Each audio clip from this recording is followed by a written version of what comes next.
أعوذ بالله من الشيطان الرجيم.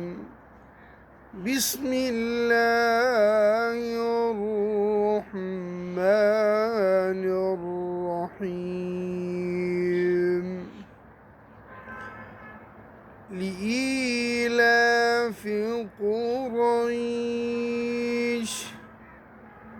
إيلافهم رحلة الشتاء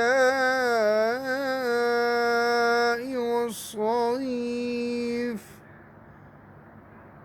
فليعبدوا رب هذا البيت الذي أطعمهم من جوع وآمنهم من خوف. صدق الله العظيم.